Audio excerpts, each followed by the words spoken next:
अमर astrology में आपका स्वागत है दोस्तों। मैं हूं अमर सिंह चौहान। आज हम एक नया वीडियो बना रहे हैं जो अक्षय तृतीया से के उपलक्ष्य में है। 10 मई को अक्षय तृतीया आ रही है। अक्षय तृतीया जो इस बार आ रही है वो 100 साल में, इसके साथ जो ग्रह नक्षत्र और दूसरी चीज़ें हैं वो 100 वर्ष में एक बार आती है।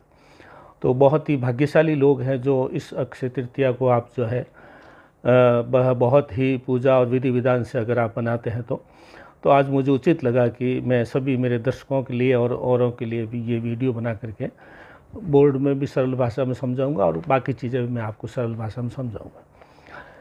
दोस्तों, जैसे कि हमें मालूम है अक्षय का अर्थ होता है जो चीज़ कभी क्षय नहीं होती हो, जो ख़त्म नहीं होती हो।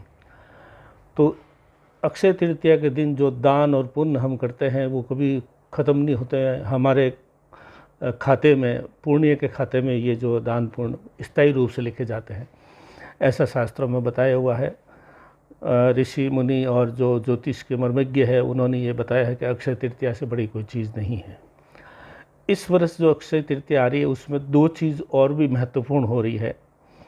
वैसे कि बता दूं आपको कि अक्षय तृतीया जो है सुबह 10:17 अर्ली इन द मॉर्निंग 10 मई को शुरू हो जाएगी, जो 11 तारीख तक चलेगी।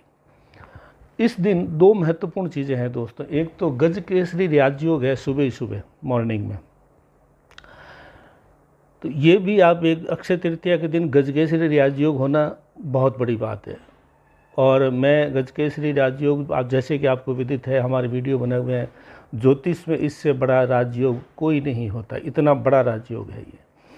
तो अक्षय तृतीया प्लस गजकेसरी राजयोग। जिन लोगों को अगर बच्चे होने हैं, अगर डॉक्टर ने सिजेरियन होने के लिए बोला है और अगर ये जो 10 तारीख के आसपास ही अगर कोई डेट है बच्चे की डॉक्टर के द्वारा दी गई है, तो मेरा निवेदन है कि गजकेसरी राजयोग के अंदर अगर आप बच्चे का सिजेरियन ऑपरेशन करवाते हैं तो बहुत बड़ा वो बच्चा भाग्यशाली होता है।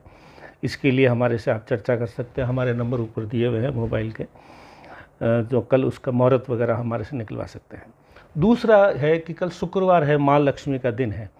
तो ये भी बहुत महत्वपूर्ण है कि इसमें लक्ष्मी की पूजा भी होती है अक्षय तृतीया के दिन। तो अक्षय तृतीया के साथ साथ गजकेसरी राजयोग और शुक्रवार का दिन जो आ रहा है वो माँ लक्ष्मी का दिन है। इस दिन क्या क्या होता है, क्या क्या करना चाहिए वो बता रहा हूँ दोस्तों। सुबह ही सुबह आप अगर गंगा जी, हरिद्वार जा कर के गंगा जी में स्नान कर सकते हैं या जहाँ भी गंगा हो वहाँ पे स्नान कर सकते हैं, तो उसके तो कोई मुकाबला है ही नहीं। हर एक के लिए संभव नहीं है कि गंगा जी जा कर के वो स्नान कर सके। तो उसके लिए सरल विधि मैं बता रहा हूँ आपको। अपने घर के बाथरूम में आप बाल्टी में पानी भर के अच्छी से साफ़ करके, और पानी भरने के बाद में ऐसे हाथ से अंकुश करते हैं, नहीं जो हाथी को अंकुश लगाते हैं, वैसे कर ऊपर से गंगा को कैसे बुलाया था भगवान शिव ने, ऊपर से खींच के अपने यहाँ पे डाल के गंगा अवतरित हुई थी, शिव जी ने की थी। तो ऐसे का आप ऐसा संकेत होता है, ये ऐसे करके यूँ करके बाल्टी में डुबो दीजिए अपने हाथ को। तो ऐसा माना जाता है गंगा जी को बुला करके आपने अपने पानी के अंदर स्नान के पानी में डाल दिया है, तो गंगा जी या गंगा स्नान या गंगा जल के बराबर उसको तुल्य माना गया। तो ऐसे आपको स्नान कर सकते हैं। इस दिन कई प्रकार की चीज़ें आप शुरू कर सकते हैं। अगर आपको कोई जप या मंत्र बोलने के लिए कहा गया है आपके गुरु ने या वैसे भी, तो आप इस दिन ये शुरू कर सकते हैं।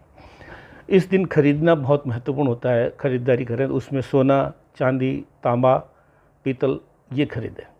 ये बहुत शुभ माना जाता है। पितरों की पूजा भी आप कर सकते हैं, क्योंकि पितरों को भी तर्पण करने के लिए अक्षय तृतीया सबसे महत्वपूर्ण दिन है। तो पितरों का तर्पण भी आप इस दिन कर सकते हैं और खुद कर सकते हैं, किसी को बुला करके करवाने की ज़रूरत नहीं है। इसके लिए मेरा वीडियो बना हुआ पितरों के तर्पण का, आप मेरे अमर एस्ट्रोलॉजी पे देख सकते हैं। उसी अनुसार आप स्वयं पूजा कर सकते हैं। बहुत सरल चीज़ें हैं। जल पात्र, पक्षियों के लिए जल का पात्र जो है कहीं कहीं जगह पे लगाते हैं, परिंदे वो लगाए। राहगीरों के लिए पानी की व्यवस्था करें। जो गाँव में इधर उधर जो रास्ते होते हैं जहाँ पानी कम होता है, व्यवस्था होता है, वहाँ पे प्याऊ लगवा सकते हैं। अगर आपके पास फंड हो तो पूरी प्याऊ बना सकते हैं। मैंने भी 2007 में एक प्याऊ बनाई थी जो आज तक लोगों के काम आ रही है। जितना भी आपका बजट हो, पानी की व्यवस्था कर सकते हैं। इसके अलावा जो है 2 चीज़ें और करनी है। एक तो साबुत धनिया, होल जो है धनिया जो होता है, कोरिएंडर, वो साबुत धनिया लाना है, पाव आधा किलो जो भी लाए ये खरीदना चाहिए। और जौ की रोटी खाएं, जौ जो है उसकी रोटी अगर आप खाते हैं या जौ का दलिया खाते हैं या कुछ भी, ये आपको कर सकते हैं।